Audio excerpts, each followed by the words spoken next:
If you're wondering if my arm was getting tired holding that quilt up, the answer is yes.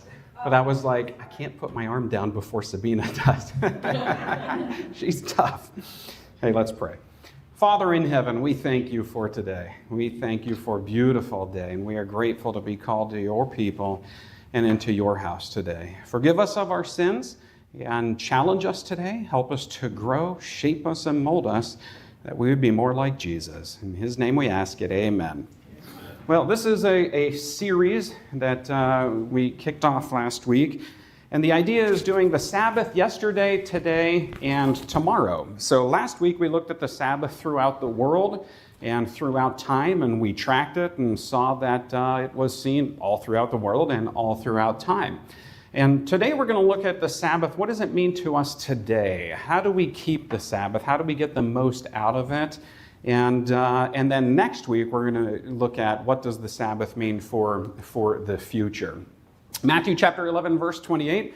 This was, of course, the scripture reading for today. Come unto me, all you that labor and are heavy laden, and I will give you rest. How many of you are tired? How many of you are tired of being tired? You know, you go to work and you wonder how much more you can fit in your day, and then something else comes up and you got to fit that into the day. You parents, you're running kids to different programs, soccer and karate, and trying to fit church in there, and we're so busy. Technology was meant to slow us down and make things easier, but we've just filled up all that extra time with other things. We need a break, and I wanted to start this message off with signs that you are overworked. Seven red flags that you are overworked or are working too much. And number one is you turn to alcohol for relaxation. It's been said that the more that someone works, the higher likelihood they are to drink alcohol to compensate for that. And this is from healthline.com. Working more than 40 hours per week can make you more likely to drink risky amounts of alcohol. Of course, any amount is a risky amount. That's a minimum of 14 drinks for women and 21 drinks for men per week. Excessive alcohol consumption can also increase your risk of life-threatening conditions.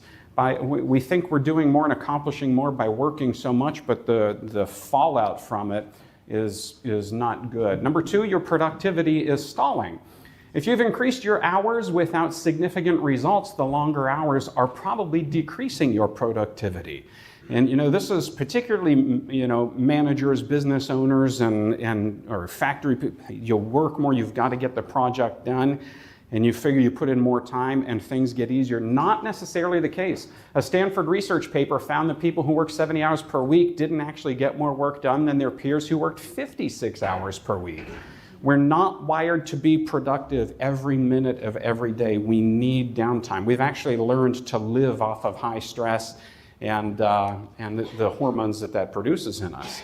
Number three, red flag, daytime fatigue. Going nonstop all day makes it hard to quiet your mind at bedtime. If you're going nonstop and thinking, it's hard to all of a sudden shut that off at night. Poor sleep not only makes you grumpy, but can lead to increased risk of chronic conditions like type 2 diabetes. Number four, depression.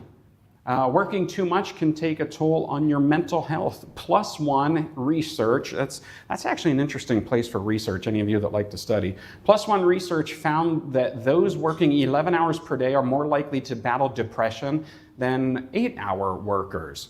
And I was working in the furniture industry at one point, and I went to the boss and said, why don't you let us do 4 10-hour days instead of the 5, 8, or 9, or whenever we get done? We'd have a whole extra day. And evidently, the science behind that does not support that you work longer in the days and you get more done. Number 5, heart works overtime. Work stress can release the hormone cortisol, which is hard on your heart and can increase risk of stroke, coronary artery disease, type 2 diabetes, and cancer. Number 6, pain in the neck and back. Any of you have neck and back pain? I suffer from back pain and have for probably 20 years or more. Common signs of stress for women is pain. Pain tends to show up in the neck. For men, it's in the lower back. Common sign of stress caused by muscle tension. You see on the movies, somebody puts their hands on somebody else's shoulder and say, wow, you're tense. It's because all that stress is going right to those muscles. And moms, when you're yelling at the kids and saying you're a pain in the neck, there's actually some truth behind that. The pain goes straight there for women, generally speaking. Number 7, relationships are taking a hit. Even if you have time for relationships, the stress, fatigue, and depression that you are experiencing due to work may take a toll on them as well. Work can stick with you after hours, especially if you're self-employed. And you know that you've got projects or whatever on your mind. There's not really a clocking out for that kind of mentality because your mind is working on it, or you're getting phone calls all day long. We need rest. Isn't it strange that God actually had to command us to rest? Some of us don't need the command. Some of us need to be told to rest. Daniel chapter 7, verse 25. Now this kind of makes more sense. That there would be a power that would rise that would think to change times and laws. Well, there's only one law that deals with time, and it is the Sabbath. Now we start to see why the devil would attack the Sabbath so hard. He wants to kill you. He wants you to work yourself to death. Leviticus 23:32 tells us that the Sabbath begins when? Friday night at sunset. Sabbath is not just an hour or two during Saturday morning. We've got a full 22 hours. I'm overworked. 24 hours to enjoy the Sabbath. 24 hours. Do you ever look forward to the Sabbath? It's coming and you're like counting down until that sun sets. Or maybe you've been on the opposite side where you're working on something. You're like, man, if we could push the sun back, I could get more done. It's a good thing we can't control those things. We need to be in a programmed time of rest. Exodus chapter 20, verse 8. The only commandment that begins with the word remember. Remember the Sabbath day to keep it holy. Well, why did God have to say remember? As the Israelites were fleeing from Egypt, they had been in Egyptian culture and Egyptian bondage so long that they started to take on some of the customs and principles of the heathens. And you can see this when Moses was up getting the 10 Commandments. They were down at the bottom of the mountain breaking all of the 10 Commandments. So it's as if God was saying, hey, remember that Sabbath day. Remember the one that I instituted back in creation, and starting with Adam and Eve, there's been that 7th day of rest. Do you remember that one? And it's also as if he's looking to the future. Hey, remember this. Don't forget it. He knew we'd have a tendency to forget it. Exodus chapter 20, verse 9, 6 days you shall labor and do all your work. There is a command not just to rest on the 7th day, but there's a command to be active participants in society the other 6 days as well. Now, not everybody can go down to the factory or the plant and clock in every day. Not everybody can go to the office, but we can be productive members of society somehow and participate, even if you're making phone calls or even if you're praying for 6 days, you shall labor and do all your work, a command to work and rest. But the 7th day is the Sabbath of the Lord your God. In it you shall do no work, you, nor your son, nor your daughter, nor your male servant, nor your female servant, nor your cattle, nor your stranger who is within your gates. For in 6 days the Lord made the heaven, the earth, the sea, and all that is in them, and rested the 7th day. Notice how far in scope the Sabbath goes. Not just for me to rest and take a break, for even the beasts of burden, even the cattle are commissioned to take a rest that day. You know, there's a relatively new science. It's called chronobiology. Chronobiology, it deals with the biological timing and systems in the human body. And there's also something called a circumseptan calendar. Circumseptan is that our bodies are designed to operate on a 7-day cycle. And that only goes back to creation. Now, you will hear from many scientists that say that the 7-day week goes back to Babylon. And that's because some of the earliest records go back to Babylon. But that was not their magical, mystical number. Their magical, mystical number was 6. 360 degrees in a circle, 60 minutes in an hour, 60 seconds in a minute, all that 6 sides on a die. All that comes from Babylon. but the number 7 is unique from God at creation, built in us. In the late 1700s, atheistic France during the French Revolution wanted to snuff God out of the existence in the minds of the people. One of the ways to do this was to change the calendar, so they started to operate on a 10-day calendar. And what they noticed was people were getting sick, livestock was dying off, because we're not designed to work on a 10-day cycle. They figured, well, we'll just get more done, it'll be more productive, but it turns out God actually knew what he was doing. And when we challenge, disregard, or openly violate and rebel against the Sabbath, it's as if we're making ourselves God, saying, I know God did this and said this, but I know better. And that's really where the challenge comes. Exodus 20:11, therefore the Lord blessed the Sabbath day and hallowed it. Now, we've got the day. Probably nobody in here questions the day, but what about the way? Are you keeping the Sabbath holy? I always like when I'm talking with someone, they go, oh yeah, that's your Sabbath. That's God's Sabbath. You take it up with him. He's the one that wants it to be kept holy. And we need a break. We need a break. One day a week, we've got to stop and spend time with God, spend time with our family. Notice the command, though, is not even your servants are to do work. I know that there are some churches, even within our denomination, in other parts of the country, many of the people will go to church and then go out to eat right after Sabbath. And this seems to be in violation of God's law. Why? Because the command is not even our servants are supposed to work for us. So how can I stop and take a break and then go out and pay and make somebody else work for me? So not only am I violating the Sabbath then, but I'm also causing them to violate the Sabbath as well. You know, how many of you like to cook? Anybody here like to cook? A couple of us like to. I like to eat, obviously. I like to eat. And so who gets stuck with all the cooking in my house? Jessica does. So it's good for her to take a break, right? So oftentimes what she does, she'll prepare a meal on Friday, so cooking doesn't have to be done on the Sabbath. And really, this is what the idea is, planning and preparing for that special and holy time with God. You know, you plan for work, you plan for events, you plan for entertainment and everything, but somehow the Sabbath always gets left to the side. I had a friend one time. Who his son had a friend that needed to stay with him for a while. And he sat down with the friend and said, just so you know, we are Bible-believing Christians in this house. And the fourth commandment says, not even the stranger within your gates is supposed to work on the Sabbath.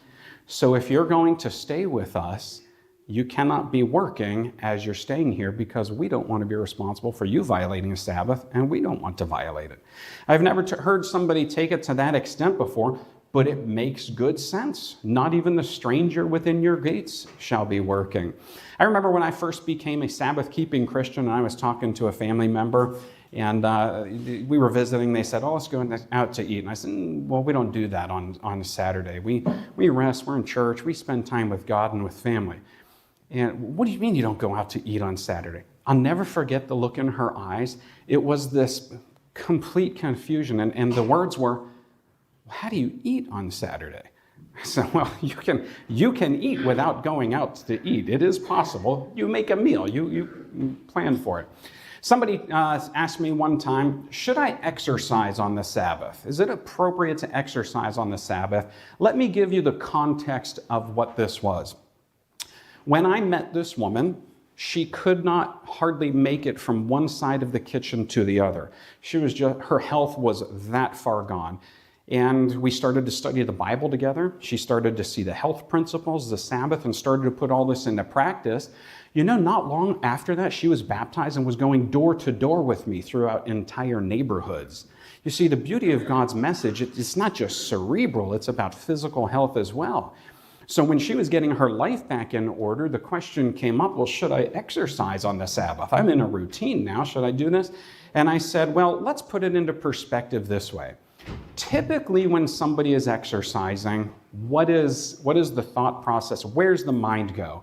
Is it at calorie counting and reps and distances and how much weight did I lose? How much can I lose? How much am I eating, drinking, everything today?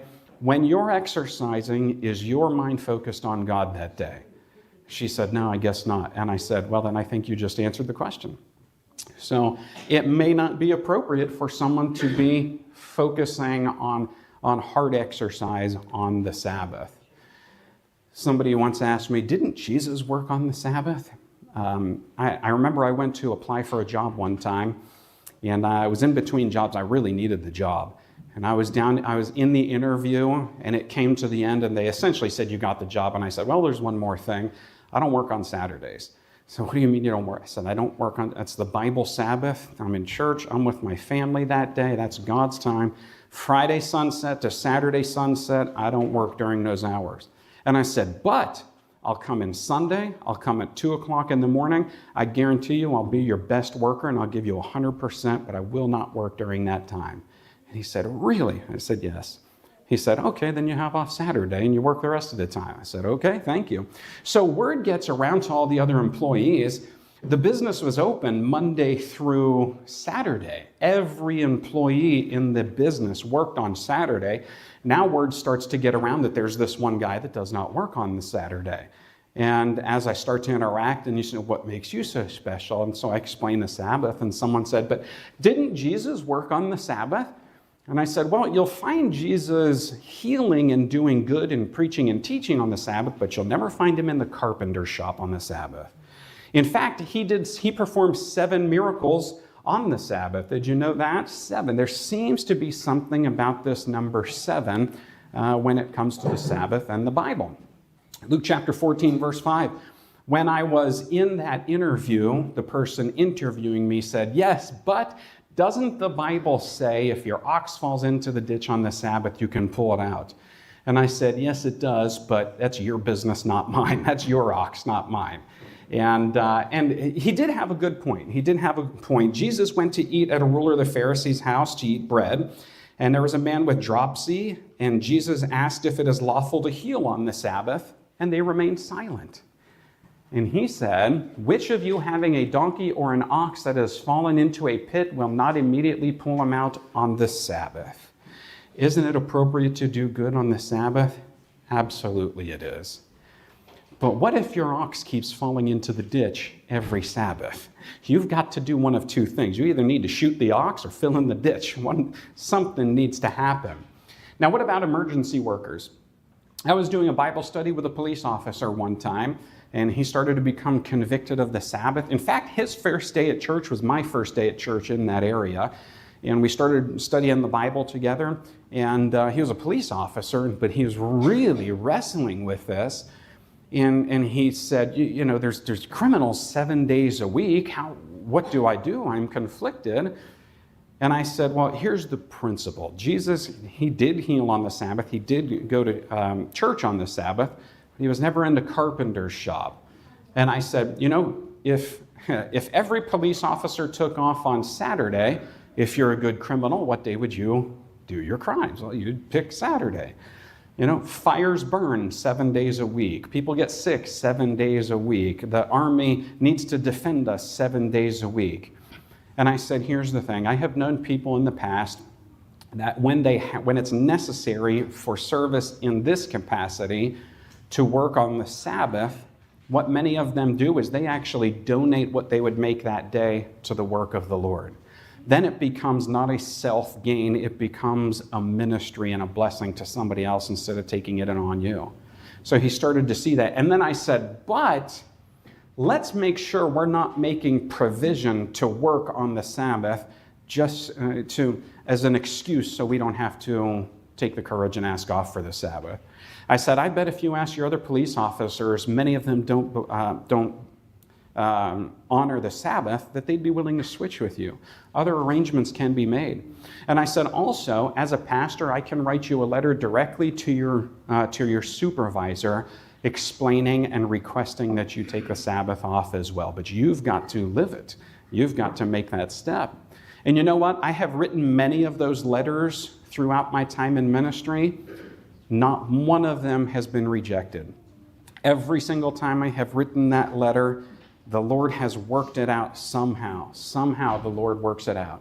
So emergency work, appropriate, yes, within context. Yes, within context. Here's something for you. I want to encourage you at some point also to take a technology Sabbath, to take a tech Sabbath, take a break from technology. Our family has done this in the past, and we've taken an entire week where we've no TV, no phones, tablets, nothing, except for, I'm a pastor, I have to have some contact for emergencies. Anything non-essential, we take a break from. And I'll admit to you, it's tough at the beginning. We're so used to being connected and wired and fed, but by the end of it, it becomes a blessing. Take a look at this. As you're looking at your phones at a 15-degree angle, that's the equivalent of 27 pounds of force on your neck. As you're looking down at a 30-degree angle, that's 40 pounds of force on your neck. At a 60-degree angle, which is what most of us look at our devices at, 60 pounds of force on your neck. No wonder you have pains in the neck all of the time. We need to take a break from these things, not just for our thinking, for our physical health, our physical well-being depends on it. So how do you do it? How do you take this whole day off? How do you do it? Well, it's called the preparation day for a reason. The Jews, ancient Jews, they counted down to the Sabbath. They looked forward to it. It's a birthday. It's a celebration of the world and everything. It's 6 days to the Sabbath, 5 days to the Sabbath, 3 days, and so on. They looked forward to it. They planned and prepared for it. So there are things that you can do to plan for this, just like you would for any other important date. You're spending a time with the King of the universe. Friday, the preparation day, would be a good time to make sure your car's gassed up so you don't get into an emergency on Sabbath. Friday would be a good time to make the meals. Friday would be a good time to even do yard work.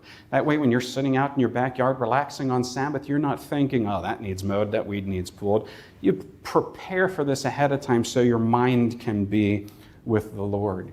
Some people ask me, yeah, but you're a pastor. You get paid to do this, and you can do that and take an entire day off. How can I afford to do that? And here's the reality of it. For a pastor, it's oftentimes the busiest day of the week. I'm in church. I have been in 5 churches in one day on Sabbaths before, going from morning until night. But it's a service, a loving rest and service to the Lord. That's what it is. So how do you institute that into your own business, though? There was a gentleman, he was a barber, he owned a barber shop. He started to learn about the Sabbath, but he became conflicted because Saturday was his busiest day. That's when everybody else has off, so he needed to be there to make the money. And the person counseled with the pastor, and ultimately he came to the decision, you know what? I just need to trust God. This is his plan, not mine. And I'm just going to have to lean on him. So he closed his barbershop on the Sabbath. And he was terrified. It was his livelihood. Through time, the Lord grew his business so much, he had to open up a second location to be able to handle all of the customers. God will bless. We just are so afraid to watch him bless that we don't put ourselves into that position. Proverbs 3:5 and 6, trust in the Lord with all your heart and lean not on your own understanding. In all your ways acknowledge him, and he shall direct your paths. We need to learn how to trust in God. That's what the Sabbath is. It's about worshiping God. It's about him teaching us how to trust in him. It's about faith. And it's also, as we see, about our health. Daniel 7:25, and he shall intend to change times and laws. Why would the devil attack the Sabbath so much? Because he wants to kill you. He wants to destroy your family and break it up and keep us going 24 hours a day, 7 days a week. No wonder he works so hard. So what can I do on the Sabbath? Once you said what is appropriate to do or not to do. I'm never going to give you a list of you do this or you don't do that. You put the principles in action. If you can imagine Jesus doing it, you're probably good doing it. If you can't imagine Jesus doing it, you might not want to do it. But spend time in nature. It's appropriate to go for a nice walk in nature and enjoy what God has created. It's appropriate to spend time with family. Many of us are workaholics, and in our house, I want to sit down and eat a meal with my family, at least one meal a day. And if we get back to strengthening our family, it's hinged at the Sabbath. Visit a nursing home. There are many people being neglected in nursing homes or homes that cannot get out and be with other people. What a great ministry to go and visit those that cannot get out and visit others. Or take opportunities to share the gospel. And the idea of the Sabbath is, well, it's not all about me and my rest. It's all about God. I think that's really what the mind shift needs to be. And here's the thing. We need to learn to enjoy the Sabbath while we can. Because there will come a day when we may not be able to do that, where we will be fighting the law. And that's what we're going to be talking about next week. We're going to be talking about when it becomes a law that I'm not allowed to worship God or I'm forced to worship some other way, what will I do? Now, we're making the decision now in our lives what we will do for the Lord. How many of you want to make that kind of a decision for the Lord? And now we need to do our fire drill. So now is the time where we need to get up and we need to head out. You can go out the back. You can go out